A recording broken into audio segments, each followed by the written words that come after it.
आम बजट पेश होने में अब ज्यादा समय नहीं बचा है। वित्त मंत्री निर्मला सीतारमण 1 फरवरी 2023 को आम बजट पेश करेंगी। सुबह 11 बजे बजट का भाषण शुरू हो जाएगा। इस बार आम बजट से देश के सभी वर्गों के लोगों को काफी उम्मीदें बंधी हुई हैं। सुनिए क्या है जनता की राय। हेल्थ सेक्टर पे जो गवर्नमेंट का एलोकेशन है वो काफ़ी कम है।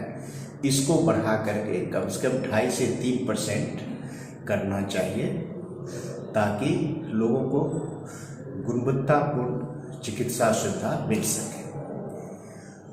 और सरकार को ह्यूमन रिसोर्सेज का इंफ्रास्ट्रक्चर हेल्थ सेक्टर में और मशीनों का इंफ्रास्ट्रक्चर दोनों बढ़ाने पे जोर देना चाहिए।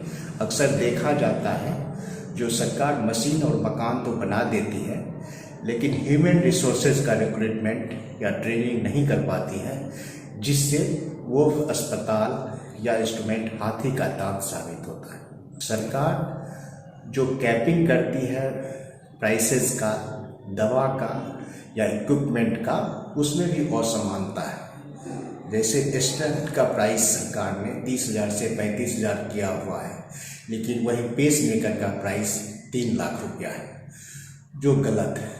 हर इक्विपमेंट का और हर चीज़ का कैपिंग होना चाहिए, जो महंगी चिकित्सा सुविधा है, ताकि गरीब लोग भी उसका लाभ ले सकें। मैं सरकार से निवेदन करना चाहता हूं कि हेल्थ सेक्टर जो है हमेशा से बहुत ही हॉट सेक्टर रहा है। बहुत ही क्योंकि अभी हम लोगों ने 2 साल पहले देखा कि कोरोना महामारी जब आया तो उस स्थिति में जितना भी हमारा अस्पताल है उसका इंफ्रास्ट्रक्चर बहुत अच्छा इस टाइप से नहीं हो सका कि हम लोग अपने आमजनों को वो सुविधा दे पाए।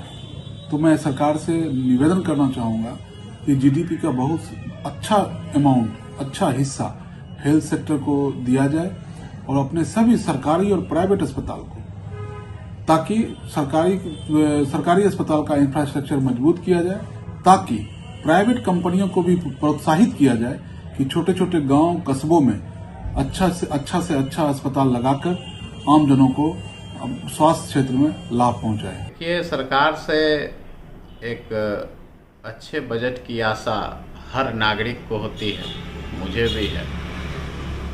मेरा कहना है कि पिछले बजट में भी या उससे पहले जो भी बजट आई है उसमें मैं देखता हूँ कि शिक्षा के लिए तो बिल्कुल नहीं के बराबर कुछ होता है। अब जैसे हमारे बिहार में या जहाँ के हम लोग रहने वाले हैं बेगूसराय की, एक केंद्रीय विश्वविद्यालय की आवश्यकता है, एक तकनीकी यूनिवर्सिटी की ज़रूरत है। उसके नाम पे कहीं बजट में कुछ शिक्षा के नाम पर होता ही नहीं है। बड़ा ही हम लोग आशा लगाए रखते हैं कि शिक्षा के नाम पर कुछ न कुछ इस बार बजट में होगा।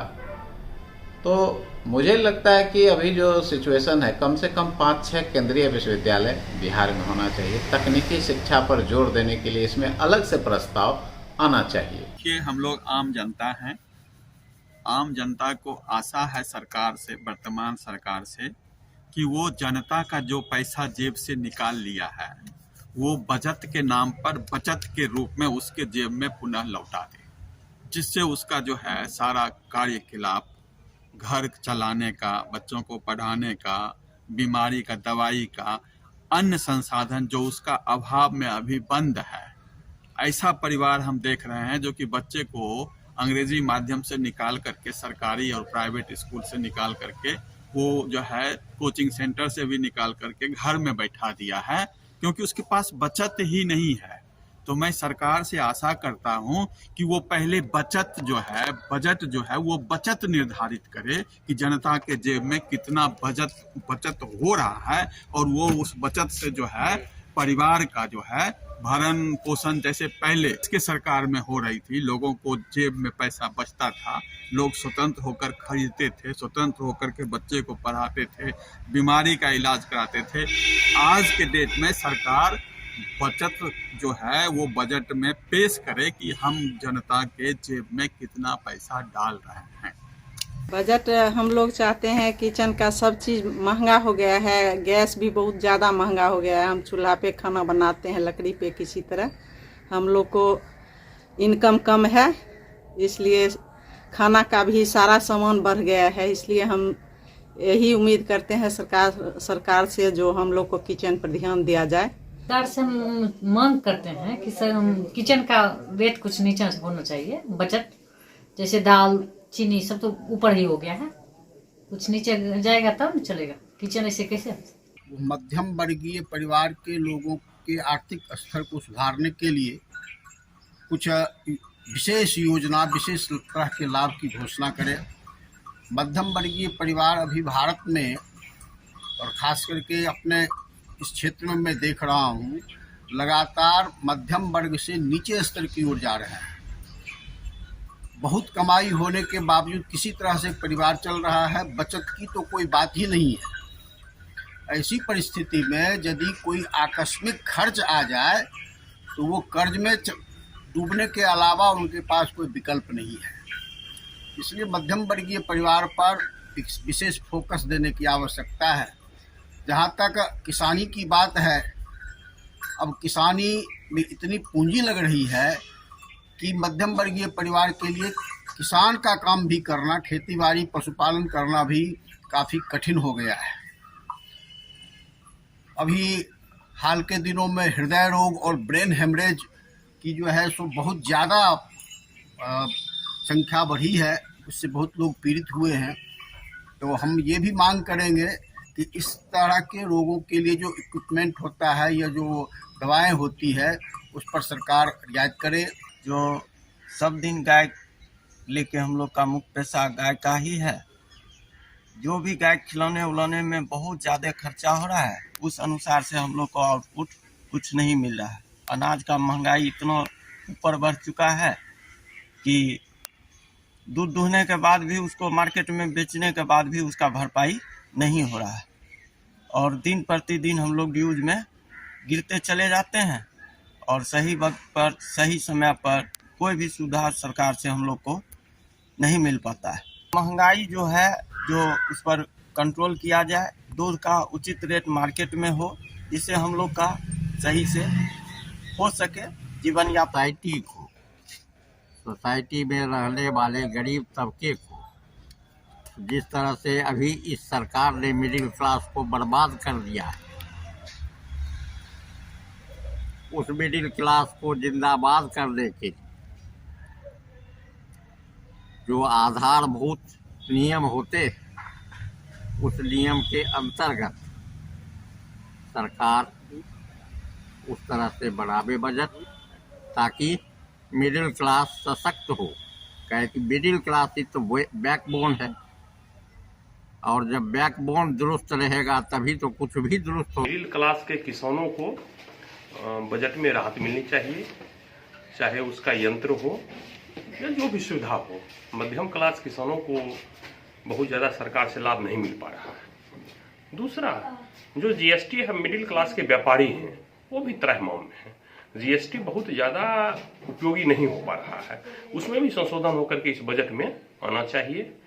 और युवाओं के लिए आपने जो भी तकनीकी शिक्षा दी है, हायर तकनीकी शिक्षा की ज़्यादा ज़रूरत है। आपने मिडिल क्लास के तकनीकी शिक्षा को बढ़ाया है, लेकिन कई देशों में देख लीजिए, जर्मनी, फ्रांस, जापान, जब हायर तकनीकी शिक्षा में आप नहीं बढ़ा पाएंगे तब तक आपका जो है अंतर्राष्ट्रीय दुनिया में आप आगे नहीं बढ़ सकते। सरकार से अपेक्षाएं हैं कि भाई जो सब्सिडी दिया जा रहा है उसको कम किया जाए।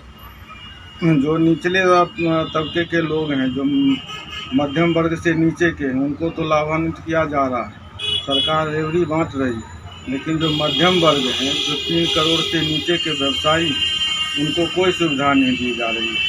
उनका टैक्स रेट जो है वो बहुत ज़्यादा दिया जा रहा है, उस टैक्स रेट को कम किया जाए और आयकर की सीमा को जो है सो कम से कम 15 लाख रुपया किया जाए। बजट ऐसा हो जो समाज के सभी वर्गों को साथ लेकर चलने वाला हो।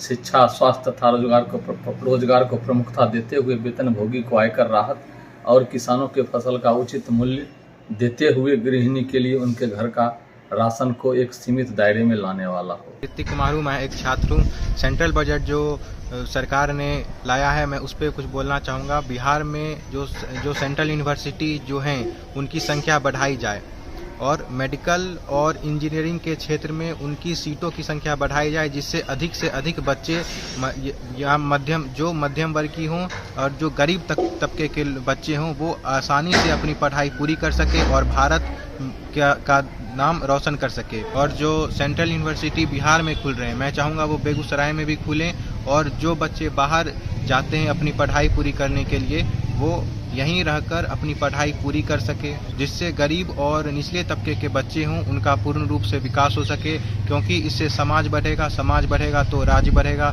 और अगर राज्य बढ़ा तो हमारा देश अपने आप बढ़ेगा। मैं किट्टू कुमारी एक छात्रा आज आप सबके सामने सेंट्रल बजट के बारे में कुछ कहना चाहूँगी। मैं पहले यही तो सरकार से गुजारिश करूँगी कि वह अधिक से अधिक सेंट्रल यूनिवर्सिटियां बिहार में खोलें, जिनसे बिहार के बच्चे वहां उन्हें दूर ना जाकर यहीं पढ़ना पड़े, जिनसे वह हमारे राज्य और हमारे देश का नाम रोशन करें।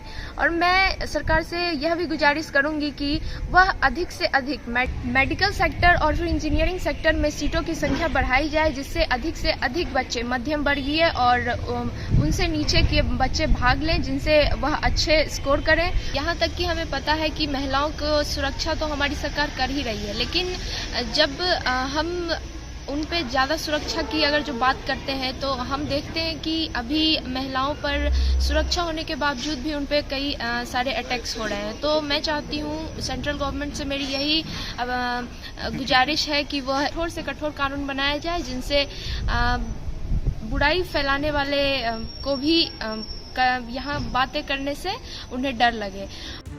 वहीं लोकसभा चुनाव से पहले सरकार के लिए भी ये बजट काफी महत्वपूर्ण है। सरकार की भी कोशिश है कि इस बार आम बजट में सभी को खुश किया जाए। बेगूसराय से संतोष प्रसाद की रिपोर्ट।